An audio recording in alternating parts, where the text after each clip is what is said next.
Sweden's Saab Gripen is forcing a conversation the defense establishment hates having. The narrative has long been that only the most technologically advanced, most expensive fifth-generation fighter can secure a nation's skies. Yet, the Gripen's continued success and smart evolution present a starkly different reality. This is not a story of a second-rate jet. It is the story of a highly capable, cost-effective, and strategically brilliant alternative that exposes the F-35's most glaring weaknesses. The Gripen is not a show horse designed for air shows and political photo ops. It is a workhorse. Let's cut through the noise and talk dollars and cents, because in defense procurement, the budget is the ultimate arbiter of strategy. The sticker price is where the comparison begins, and it is a stark one. While both the F-35A and the Gripen E can be found with flyaway costs in the 80 to 90 meter range, this figure is often misleading. The F-35's associated costs, from specialized ground equipment to infrastructure upgrades and initial spare parts packages, often inflate the real acquisition cost significantly. Saab, on the other hand, has built its export model on offering more transparent, all-inclusive packages that often bundle training, initial support, and weapons, making the upfront investment far more predictable for budget-conscious governments. The real killer, however, is the operational cost. This is the metric that determines how often you can actually fly the jets you buy. A single Saab Gripen E can be acquired for an estimated $85 million, while a Lockheed Martin F-35A's flyaway cost hovers around the same figure, but often with a much higher lifecycle price tag. More critically, the Gripen E's cost per flight hour is estimated to be under $10,000 for some operators, while the F-35's is still stubbornly stuck above $36,000, with a target of $25,000 remaining an aspirational goal.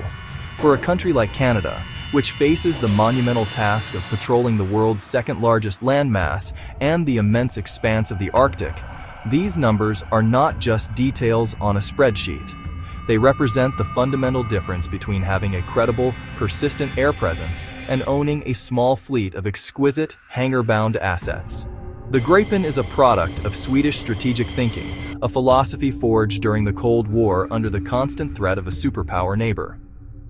In stark contrast, the F-35 Lightning II is a marvel of American technological ambition. It is a stealth aircraft, a flying sensor node, and a data fusion powerhouse designed to penetrate the most contested airspace on the planet. Saab designed a light single-engine multi-role fighter that didn't require pristine, sprawling airbases. It was built to be dispersed to operate from short, improvised runways and even stretches of public roadway. Its maintenance was designed to be handled by a small team of conscript-level technicians with minimal specialized equipment. This philosophy of resilience and operational flexibility is baked into the Gripen's DNA.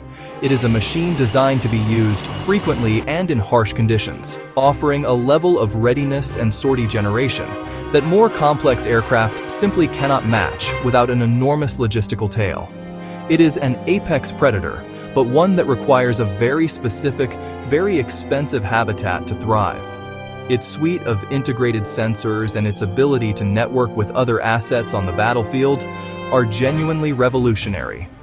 However, this unmatched capability comes at a price far beyond the initial purchase cost.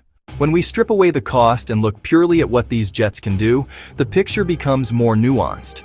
The F-35's primary selling point is its very low observability, or stealth. This is a game-changing attribute against advanced integrated air defenses. The F-35 was designed to be the tip of the spear, kicking down the door by neutralizing enemy radar and surface-to-air missile sites, so that other, less stealthy aircraft can operate more freely. Its ability to penetrate contested airspace, gather intelligence with its powerful sensor suite, strike targets with precision before the enemy even knows it's there, a capability the Gripen cannot match head-on. The Gripen, however, was never designed to be a stealth door kicker. It is a multi-role fighter that excels at a different, but equally critical, set of missions, an exceptional air-to-air platform, particularly with the Meteor long-range missile.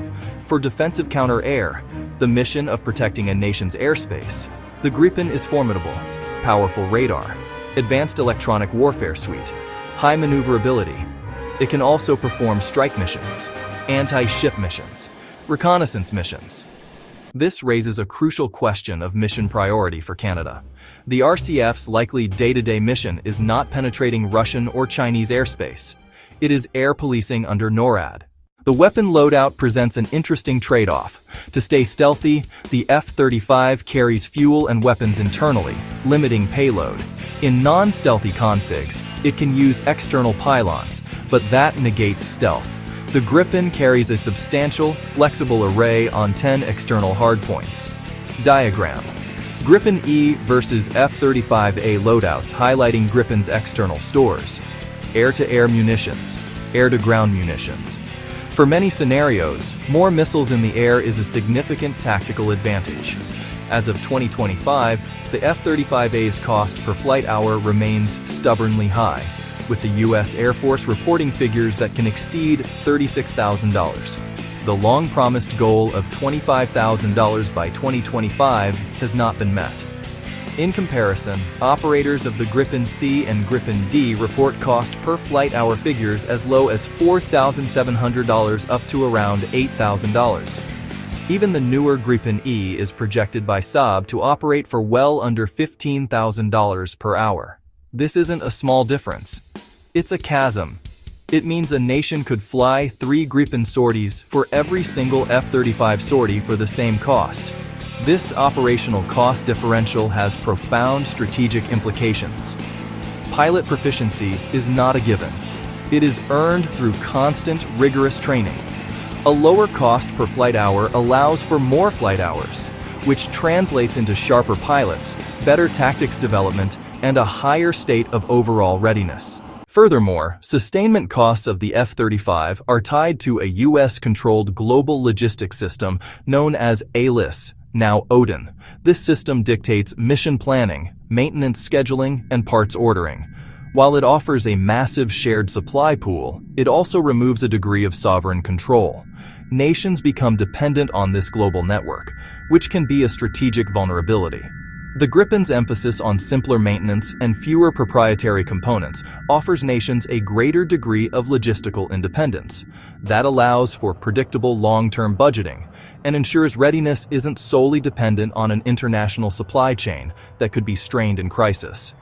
A fighter jet is only useful if it can fly, and the ease of maintenance is a critical, often overlooked factor in a fleet's combat effectiveness. Design philosophies of the Gripen and F-35 diverge dramatically. Gripen was designed for ease of maintenance in austere conditions. Saab engineers were tasked to enable rapid field servicing.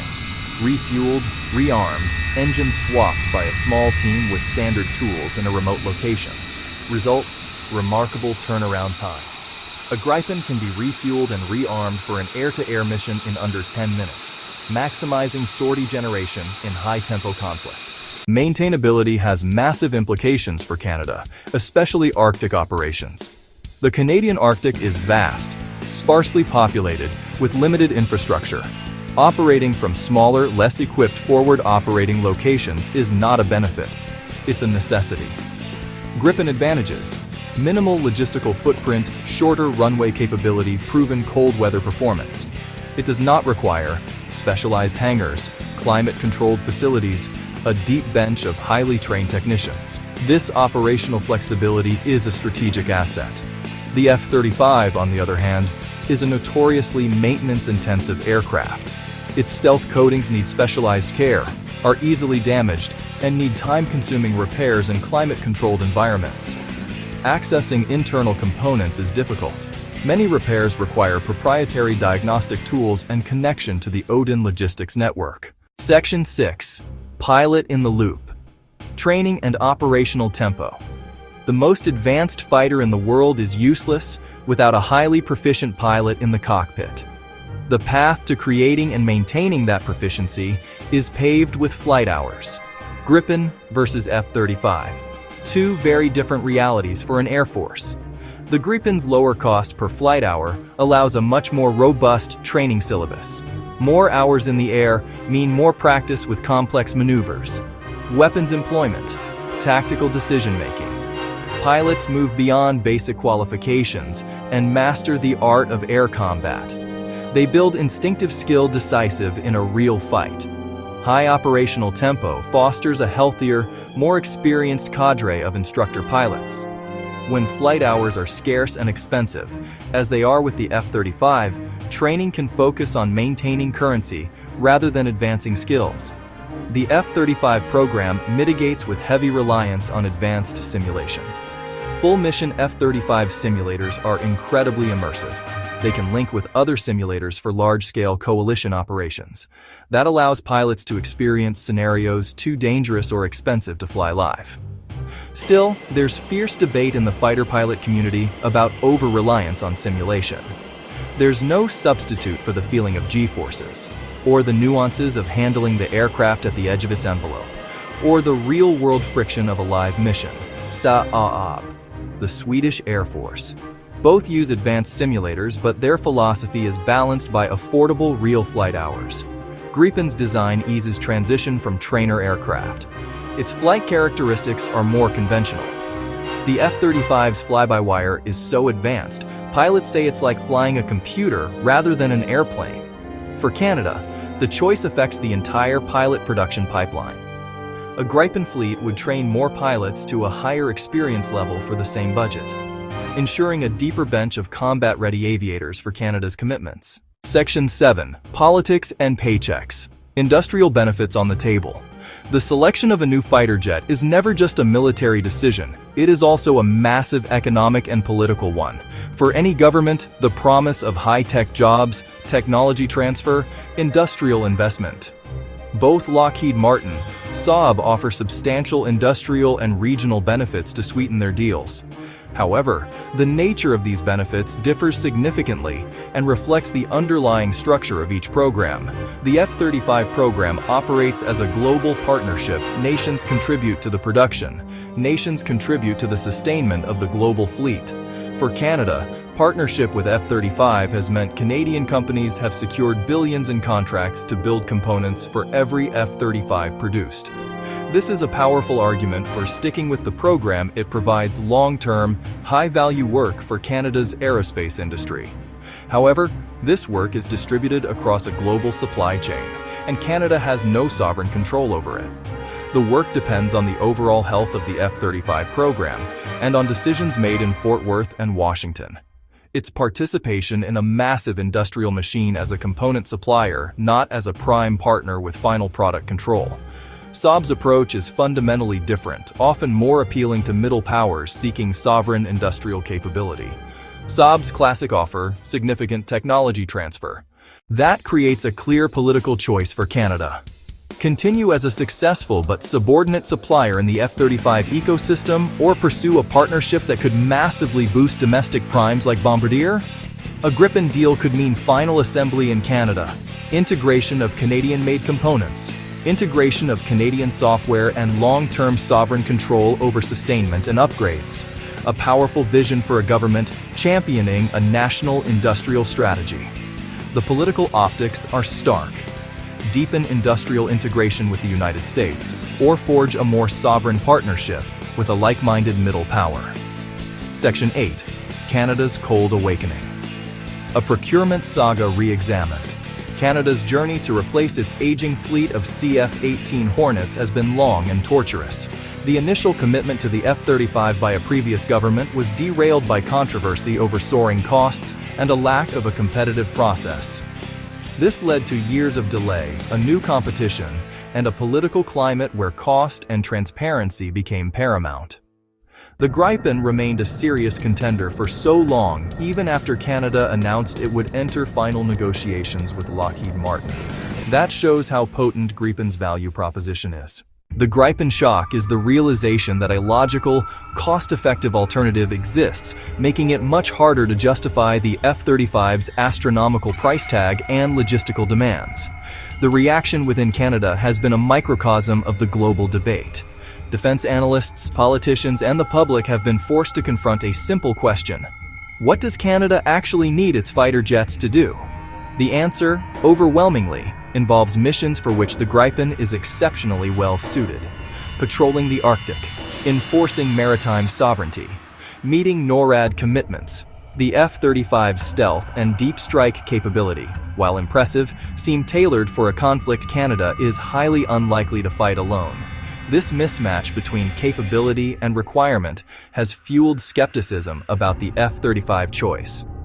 Public opinion and political statements in Canada have reflected this growing pragmatism. The debate has shifted from a simple best is best mentality to a more nuanced discussion of value and operational reality. Leaders who question the F-35 are no longer dismissed as being anti-military. They are seen as being fiscally responsible and strategically astute. Canada's reaction matters on the world stage because it is a respected NATO member and Five Eyes member with serious defense commitments. If a country like Canada seriously questions the logic of the F-35, it gives other nations pause and lends immense credibility to the argument for alternatives like the Gripen. This re-examination is a cold awakening from the dream of owning the most advanced technology at any cost. It is a move toward a defense posture based on practical needs rather than prestige. The Canadian procurement saga demonstrates that even with immense political pressure and the allure of a fifth-generation platform, the fundamental arguments for affordability, reliability, and sovereign control cannot be ignored. The shadow of the Gripen has forced a level of accountability and scrutiny onto the F-35 program that would not have existed otherwise. And that in itself is a victory for sensible defense procurement everywhere. Section 9. The final verdict: pragmatism over prestige. Canada stands at a strategic crossroads. Its fighter choice will define RCAF capabilities for the next 30-40 years. Two fundamentally different philosophies of air power. The F-35, ultimate technological supremacy, unmatched survivability, and sensor fusion for peer conflict, aligns Canada closely with the U.S. military technological trajectory, deep interoperability in U.S.-led coalitions. The prestige option, fifth generation without compromise. The Gripen, strategic pragmatism, modern, adaptable, optimized for Canada's daily missions. Prioritizes readiness, tempo, and logistical simplicity. Fiscally responsible, frees billions for other defense needs. Pilot training, naval vessels, army modernization. A declaration of strategic independence, partnering with middle powers. My view, choose practical readiness over headline tech. A larger, reliable fleet to patrol Canada's vast territory. Not a smaller, exquisite fleet Canada can barely afford. The main threats, monitoring Arctic and maritime approaches. The Gripen is built for the cold, dispersed operations, high rates of readiness. Canada should have run a true head-to-head in the Canadian North. Measure sortie generation rates, maintenance hours per flight hour, performance in extreme cold. Gripen's challenge is a market correction. Are we buying capability we need, or what someone wants to sell? For Canada, the logical answer: pragmatism over prestige. Gripen.